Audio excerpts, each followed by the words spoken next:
So, in case you've been living under a rock or just haven't been paying attention, you've heard all this crazy stuff that's going on in the media about the racist comments of the Clippers owner, Donald Sterling.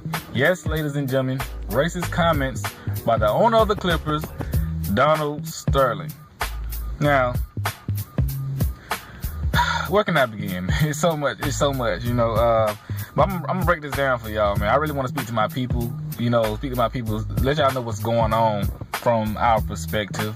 Because a lot of us been asleep. You know, I don't know when we gonna wake up, but we forever sleep. You know, and this surprised us for some reason. I'm not surprised because this happens all the time. I see it every day. You know, but a lot of y'all out there like, oh, I don't know how I feel about this. Am I okay with it? What's going on? You know, y'all gotta tighten up, man. But listen. I'm gonna say some stuff that I'm probably not gonna agree with. Y'all gonna agree with some of these things, but we gotta break this down, man. So, you know, as you know, he's been recorded by somebody. Him and his girlfriend are having a conversation, right? And somehow he got recorded. And the conversation was recorded. You know, in that conversation, he said a lot of racist comments, a lot of things about how he don't like black people, he don't want to be with them, and this and that. You know, and the problem is with him and her. You know, she's doing a lot of associating with black people. She got him at the game. She got him on her Instagram, social media, stuff like that. And he's upset about that because he said he don't want her associating with him. And a lot of y'all don't know why he don't want her associating with him. This is why. Because, for one,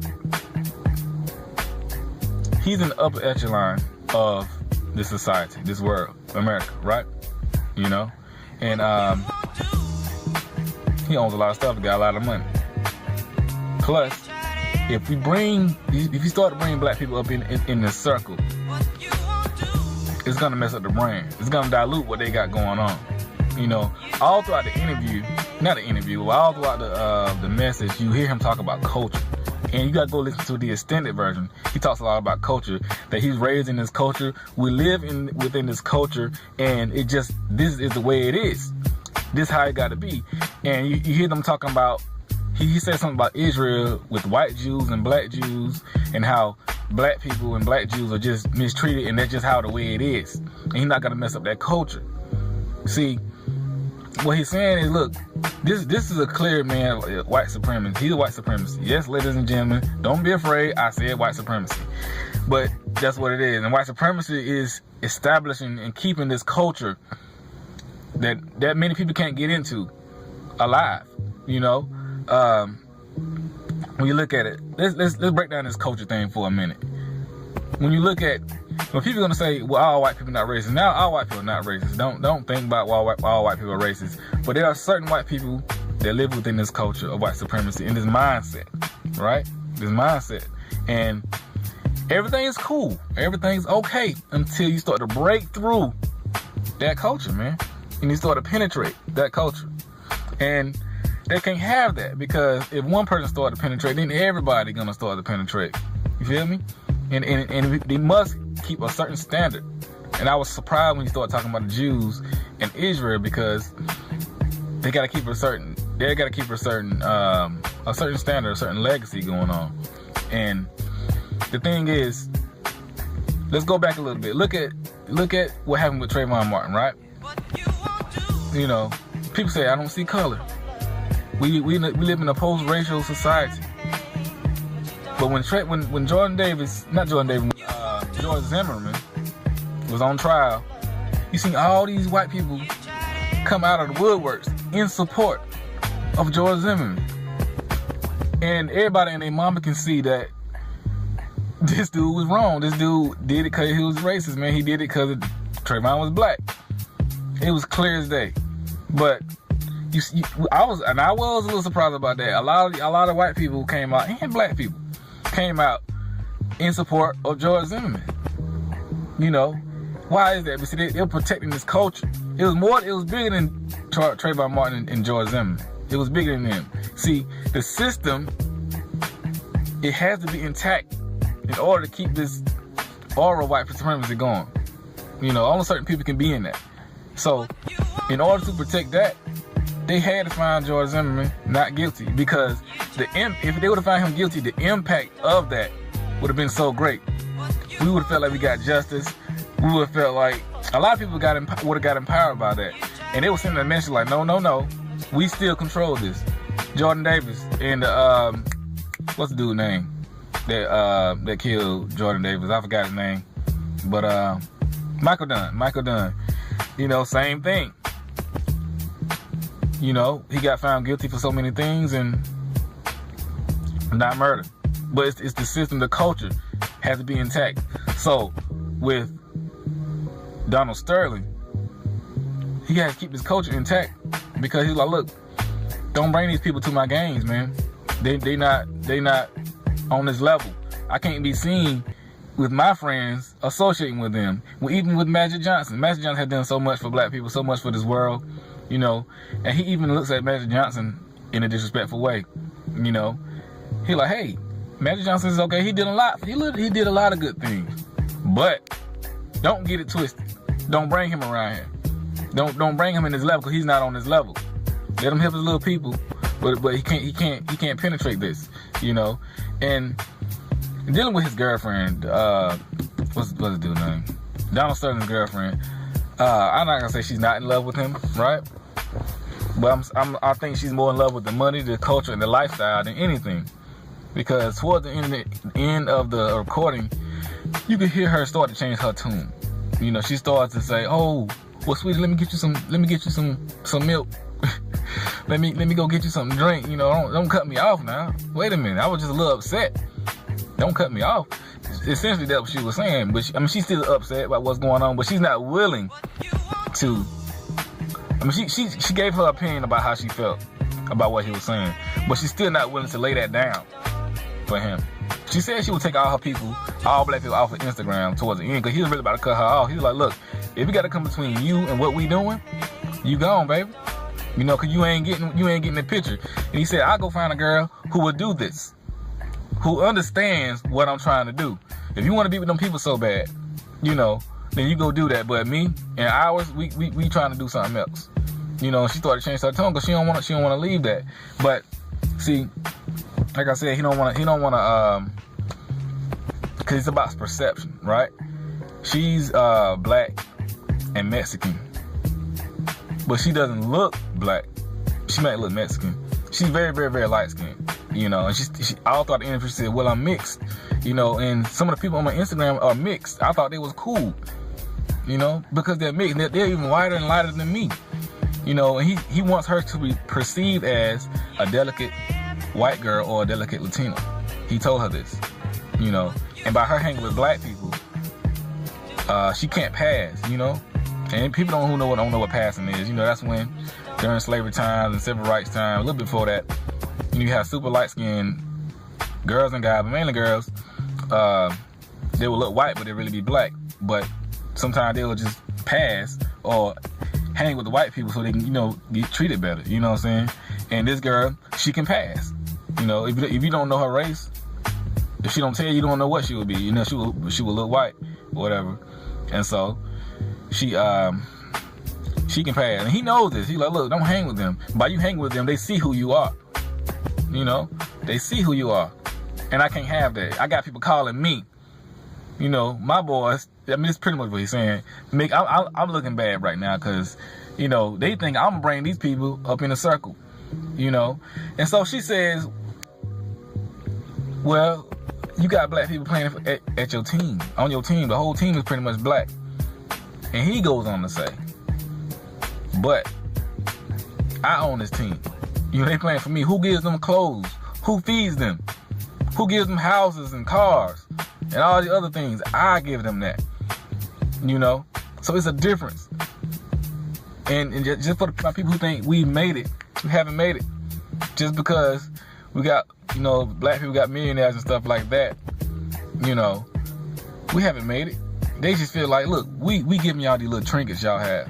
But it's nothing compared to what they have. They feel like, they saying, look, we did that. We allowed them to have these houses. We gave them these houses.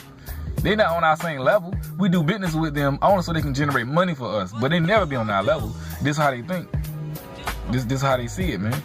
And you can see it. You should have seen it with the Trayvon Martin case. You should have seen it that a lot of people don't want us to be on the same level, and we're constantly trying to do things for them, and they don't want us to be there when we have so much power to do things for ourselves. I mean, what would happen if all the black guys in the NBA just bounced like, you know what, we're gonna start our own league? The NBA, as we know, was shut completely down. We have that power, man. You know. And she says to him, doesn't matter if the people I associate with white, black, yellow, green. It doesn't matter. You know. But he said, like I said, he said it does matter. It's perception, baby. Perception. You know, we can't have this. And just like during slavery time, you know, if the slaves start to complain, right? You know, we tired. We need a little more food, a little more clothing. The slave master would actually be upset. He's like, look, I'm providing you with houses and this and that, and you complaining? Haven't I been good to you? And these people really think that they doing something for black people. I'm starting to believe they honestly do think they're helping black people. They think things are equal and things are not equal. You know, I was talking to a Jewish clergyman the other day. We were just having a conversation. I don't know how we met up. We met up, found out I was into religion and spirituality, all that. And we just started talking, right? And so he started to tell me that he think things are equal. You know, he think everybody has fairness. I started to tell him it's not like that, man. You know what I'm saying? He was honestly wondering how, you know, things are the way they are. Why some black people can't, you know, get out of the situation they're in, you know, or what's going on? Why things are not equal? And I just started to break it down to him.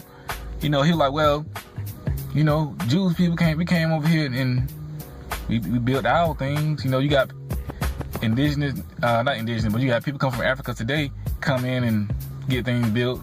What's wrong with y'all communities? You know, and I was explaining to him about how, you know, it's systematic. You know what I'm saying? It's been systematic. It's not that black people can't do it, because some black people are doing it, but in the masses, it's systematic oppression. You know what I'm saying? In the community, they're segregated to certain communities, and the monies are cut off. Now, we do have the power to do things for ourselves, but things are not equal. You know, and you can see that with I ain't gonna get into that, because that's a whole nother thing. I can break that down too, but let's stay on topic. You know, Donald Sterling says she's disrespecting him by hanging with those people, because he feels like, look, you know what I'm trying to do, you know what we in, you know what's going on, and yet you persist on doing this. Why? You might have to go. You know what I'm saying? And when she asked him, does it matter? And he said, if you don't know that it matters, then you must be stupid. That's a strong statement, man. Like, look, you must be fool if you don't know that this matters. You know what I'm saying? It's crazy, man. You know, and like I said, he don't want it to happen, man. And we as black people should definitely wake up. Definitely wake up. He don't want her broadcasting this, but the bigger picture is that why they think there's a lot of people like him out there. A lot of people on this level that are controlling. You figure out why we can't. Going back to the Jewish clergyman I was talking about, he's like, why you can't rise up out of this stuff? We can rise up out of this, you know, but we gotta fight. And we fighting this systematic oppression, because a lot of people like Donald Sterling, they are the one who controlling this. They are backing these politicians with the money, you know, and the power, and they'll give us a little bit of stuff, you know, but never on equal or above level than they are. You feel me? And they're not gonna let us. If we're gonna take it, if we're gonna rise up, we gotta rise up from ourselves. You know what I'm saying? We can't depend on them to do this for us, and it's crazy, man. So I don't know, man. It just I wish we'll continue to wake up, but I feel like some of us gonna go right back to sleep. You know, we worried about shower rods and surfboards, man, and our children are out here being messed up, man. And the racist comments he made, a lot of them are like that. Yes, I mean, I don't know. Did I say anything about Django? See, let's look at the Django thing. It's a very great comparison. You know, you have, I forgot the lead character name, but the white guy who owned the slave, owned the land, this and that. Everything was fine till Django started getting on their level, right? So, you know, the white guy, the slave owner, he had those black women around him only as, you know, sexual favors and sexual treatment, and to look pretty and to just feed off of any type of way he was feeling. And those ladies, they weren't gonna leave that. Look how they looked at Django when he came through. They're like, who is this Negro, right? You know, and then so when he came on to the house on the horse, right? How they was looking at him, like, who is this guy? You know, we ain't never seen nothing like that. He can't be on the same level. But they will do business. Like I said, they will do business with them. But he can never be on the same level, because as soon as he found out that something was going on, things went bad. You know, a lot of people think these are just made up stories, but it's real. It's been going on today. It's been going on yesterday. It's going on today. It's going to continue to go on, right? But that's how they look at us, man. And if you look, I mean, that movie is just a great comparison. If you look at how he had the black guys fighting each other for sport, killing each other for sport, and it was making them so much money. You know, and this stuff is real. It's been happening. You know, I mean, it's a little different today, but it's pretty much the same thing.